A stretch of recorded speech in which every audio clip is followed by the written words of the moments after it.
વરસાદ પડતો હોય ને વરસાદનું એક ટીપું અગર છીપલામાં ધારણ થઈ જાય, એ છીપલું એને મોતી બનાવી દે છે. એમાં સત્સંગના વરસાદમાંથી આ 7 દિવસના કલાકોના કથા શ્રવણ કર્યા પછી એકાદ એક ટીપા રૂપી એ નિયમ પણ જો આપણા હૃદયના અંદર ધારણ થઈ જાય તો આપણું જીવન પણ મોતીના જેમ પ્રેશિયસ બની જશે. મારી બધી જ કથાઓના અંદર હું મારા શ્રોતાગણો પાસેથી ખાસ એક અપેક્ષા રાખતો હોઉં છું, કારણ કે આ કથા એ વેચાતી નથી, આ વહેંચાય છે. શ્રી વલ્લભાચાર્યજી મહાપ્રભુજીએ સિદ્ધાંત આપ્યો છે કે કથાને ક્યારે પણ વેચતા નહીં. અને દેશ વિદેશના અંદર અત્યાર સુધી અનેક કથાઓ છેલ્લા 10-12 વર્ષોમાં થઈ. લગભગ 200-250-300 કથાઓ, શ્રીનાથ ચરિતામૃત કથાઓ વિશેષ થઈ, કૃષ્ણ કથાઓ થઈ, શ્રીમદ ભાગવત કથાઓ લગભગ 7-8-10 થઈ. જ્યાં જ્યાં વિદેશોમાં 15-15 દેશોમાં કથાઓ થઈ, શ્રી મહાપ્રભુજીના સિદ્ધાંતના આધાર પર એક કથા નિમિત્તે એક પણ દ્રવ્ય એ અમારા જીવનમાં આવ્યું નથી. આ કથા ચાર્જેબલ નથી, આ કથા રીચાર્જેબલ છે. આ કથા વેચાતી નથી, આ કથા વહેંચાય છે. પણ હું મારા શ્રોતાઓ પાસેથી એક અપેક્ષા ખાસ રાખતો હોઉં છું. મને આપના પાસે બીજી કોઈ અપેક્ષા નથી, બસ એટલી જ મારી લાગણી છે કે આ કથામાંથી આપને જે નિયમ પત્રો આપવામાં આવ્યા છે એ નિયમ પત્રોને આપ ભરજો. કોઈ પણ એક સારો નિયમ લેજો. કથામાંથી ઘણા બધા લોકો વ્યસન મુક્ત થાય છે. કેટલા બધા લોકોની દારૂ છૂટી ગયા, સિગરેટ છૂટી ગયા. કેટલા બધા લોકો એકાદશી નતા કરતા, એકાદશી કરતા થઈ ગયા, માળા કરતા થઈ ગયા, સત્સંગ કરતા થઈ ગયા, સંકીર્તન કરતા થઈ ગયા. એક નિયમના માધ્યમથી એમના જીવનમાં અભૂતપૂર્વ પરિવર્તન આવી ગયું છે. પણ નિયમ લીધા પછી ગભરાવાનું નહીં. કદાચ 2-5 દિવસમાં નિયમ ખંડિત પણ થઈ જાય તો પાછું ચાલુ કરજો. કદાચ પાછું 10 દિવસમાં ખંડિત થઈ જાય, પાછું ચાલુ કરજો. નિયમ ખંડિત કદાચ થઈ શકે પણ પાછું ચાલુ કરવાનું તમે ભૂલતા નહીં. કારણ કે એક વસ્તુ નક્કી છે, ચાલતા જ્યારે બાળક શીખે ને ત્યારે એ પડે પાછો ઊભો થાય, પડે પાછો ઊભો થાય. પડે એનો વાંધો નથી, પણ પાછો ઊભો ન થાય ને ત્યાં વાંધો છે. क्षमा परवाने को जलना सिखाती है, शाम सूरज को ढलना सिखाती है, गिरने वाले को टोकना मत दोस्तों, ठोकरे इंसान को चलना सिखाती है. પાછું રીસ્ટાર્ટ કરજો, પણ નિયમ લેજો એવા કે તમે એને ફોલો કરી શકો. એક ભાઈએ નિયમ લીધો કે મારે 6 કલાક મૌન પાડવું છે. મેં કીધું ટાઈમ શું રાખ્યો? કે રાત્રે 12 થી સવારના 6. આવા નિયમો લેવા કરતા નિયમ ન લેવા સારા. આ કથામાંથી કોઈક રત્નો પ્રાપ્ત કરીને જજો. અને જ્યારે નિયમ પત્રોને હું પોતે વાંચતો હોઉં, મને એટલો સંતોષ થાય, મને એટલો આનંદ થાય. કેટલા બધા લોકોના જીવનમાં જ્યારે પરિવર્તન આવ્યા હોય. અને એટલે જ આ 7 દિવસનું સત્સંગ એ અનેકના જીવનમાં સ્ટ્રેસ, એન્ઝાયટી, ફિયરને દૂર કરે છે. એ જ્યાં છે ત્યાંથી આગળ વધે છે. મંગલ કલ્યાણ, આ કથા આપણું મંગલ કલ્યાણ કરે છે. મગી ગતૌ ધાતુથી મંગલ શબ્દ બન્યો છે અને કલ્યાણ એટલે નવી સવાર. તમે જ્યાં છો ત્યાંથી આગળ વધો, તમારો પ્રોગ્રેસ થાય, તમે હજી સક્સેસફુલ થાઓ, તમે પોઝિટિવ બનો, તમારામાં સહન શક્તિ વધે. કારણ કે યાદ રાખજો, ભક્તિ એ વ્યક્તિને સહન શક્તિ આપે છે. વિવેક, ધૈર્ય અને આશ્રય એ આપણામાં જાગૃત બને અને ત્યારે જઈને આ કથાનું સત્સંગ આપણા જીવનમાં ફલીભૂત થશે. તો એક નિયમ લઈને તમારે જવાનું છે, કોઈ એક સારી વાત લઈને જવાની છે. અને એને નિત્ય તમારે ફોલો કરવાનું છે. તો આજે આ શ્રીમદ ભાગવતના પૂર્ણાહુતિ પ્રસંગે જ્યારે મુખ્યમંત્રી શ્રી આપણા વચ્ચે ઉપસ્થિત થયા છે, રમેશભાઈ ધડુક, નૈમેશભાઈ, દાસી જીવન સત્સંગ મંડળ વિવાયો પરિવાર દ્વારા જાય આવું સુંદર આયોજન થયું હોય, હું ખાસ આપણા ભારતના લોકલાડીલા લોકપ્રિય વડાપ્રધાન શ્રી નરેન્દ્રભાઈ મોદીજીને યાદ કરું છું. આચાર્ય પીઠ ઉપરથી યાદ કરું છું. કેમ? કારણ કે ભારતીય સંસ્કૃતિના જતન અને સંવર્ધન માટે, બાળકોમાં સંસ્કાર પડે તેના માટે આપણા અભ્યાસક્રમમાં ભગવદ્ ગીતાના સમાવેશ માટેની જે મંજૂરી આપવામાં આવી તે માટે આપણા વડાપ્રધાનશ્રીને જેટલા અભિનંદન આપીએ એટલા ઓછા છે. ભગવદ્ ગીતા, ભાગવતજી, રામાયણ, વેદ, ઉપનિષદ, આ બધા ગ્રંથો એ આપણને જીવન જીવતા શીખવાડે છે. આ જીવનનું માર્ગદર્શન આમાંથી પ્રાપ્ત થાય છે.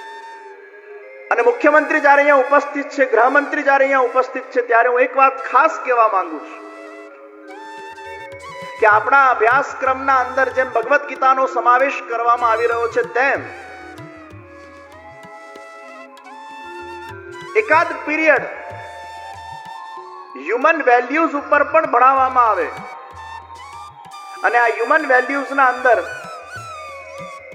જીવનના અમુક સિદ્ધાંતો એમાં આપવામાં આવે. દાખલા તરીકે, વ્યસન કરવાથી શું નુકસાન થાય છે, 6 કે 7મા ધોરણના અંદર અગર બાળકને ભણાવવામાં આવે અને એના ગળથુથી માં ભરાઈ જાય, અમુક પ્રસંગો એને બતાડવામાં આવે, અમુક લોકોએ પોતાના જિંદગીને વ્યસનના માધ્યમથી કઈ રીતે બરબાદ કરી નાખી, કઈ રીતે ઘણા બધા લોકોનું જીવન સમાપ્ત થઈ ગયું, એમની કારકિર્દી સમાપ્ત થઈ ગઈ, એ લોકોને 6 કે 7મા ધોરણમાં ભણાવવામાં આવે તો મને વિશ્વાસ છે કે વ્યસન મુક્તિ માટે જે આપણા પ્રયાસો છે એમાં ઘટાડો આવશે.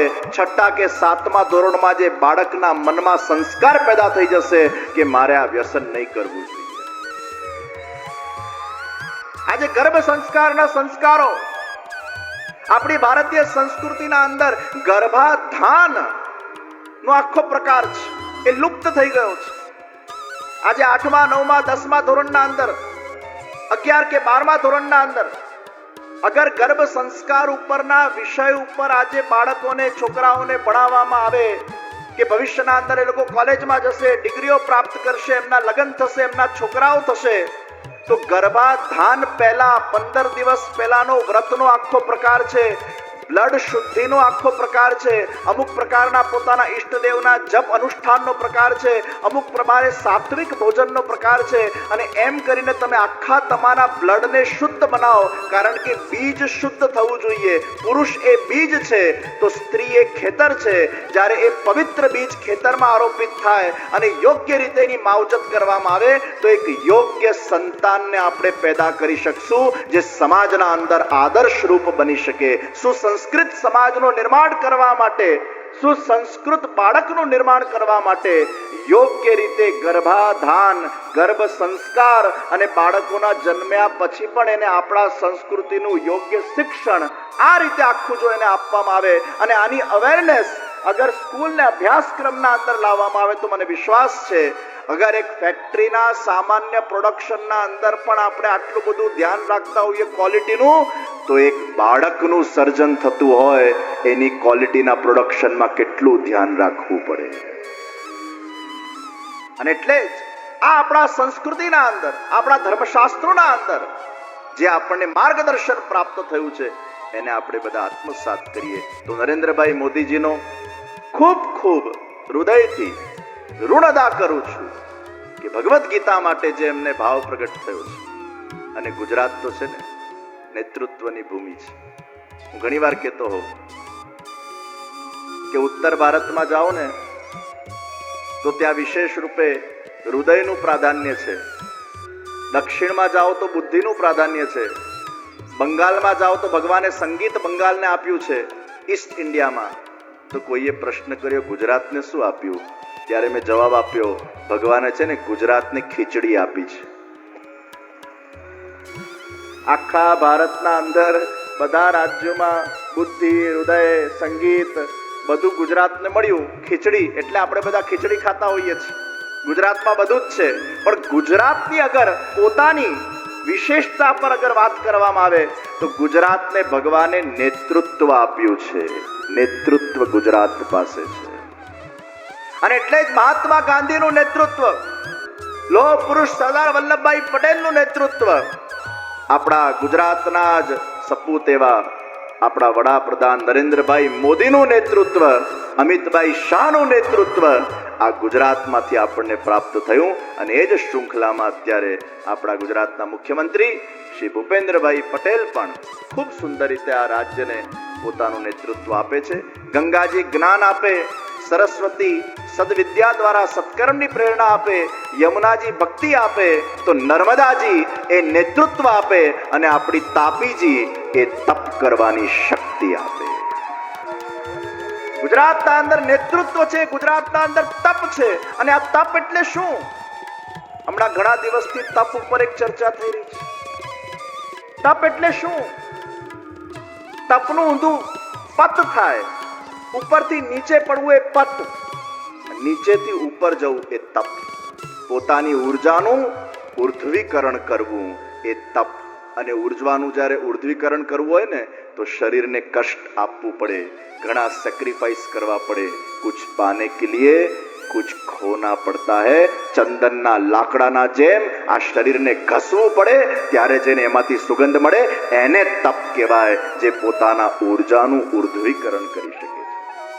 અને આજે આપણા વડાપ્રધાન નરેન્દ્રભાઈ મોદીજી આ જ પ્રકારની દેશભક્તિ કરીને, પોતાના જાતને ઘસીને રાષ્ટ્રને વિકાસના પથ પર આગળ વધારવા માટે જે જહેમત ઉઠાવી રહ્યા છે, આચાર્ય પીઠ ઉપરથી આજે મુખ્યમંત્રીશ્રી અને ગૃહમંત્રીશ્રીની ઉપસ્થિતિમાં એમને ખૂબ ખૂબ હૃદયપૂર્વક અભિનંદન આપું છું, શુભેચ્છાઓ પ્રદાન કરું છું. આજે આપણા વચ્ચે ગૃહમંત્રી શ્રી હર્ષભાઈ સંઘવી પણ પોતાનો અમૂલ્ય સમય કાઢીને ઉપસ્થિત થયા છે. એ પોતે પણ વ્યસન મુક્તિ માટે ખૂબ કાર્યશીલ છે, આપણા યુવાનો માટે ખૂબ કાર્યશીલ છે.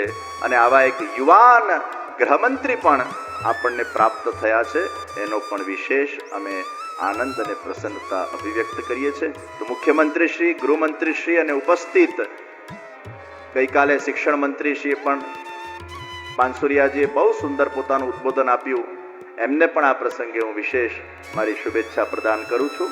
અને અમારા બધા જ ધારાસભ્યો, બધા રાજકીય મહાપુરુષો જે ઉપસ્થિત થયા છે એમને પણ આ પ્રસંગે ખૂબ ખૂબ शुभेच्छा આપું છું. आइए हम थोड़ा विराम लेकर मुख्यमंत्री, गृहमंत्री श्री के उद्बोधन के तरफ आगे बढ़े और फिर हम पुनः कथा पक्ष को आगे बढ़ाएंगे.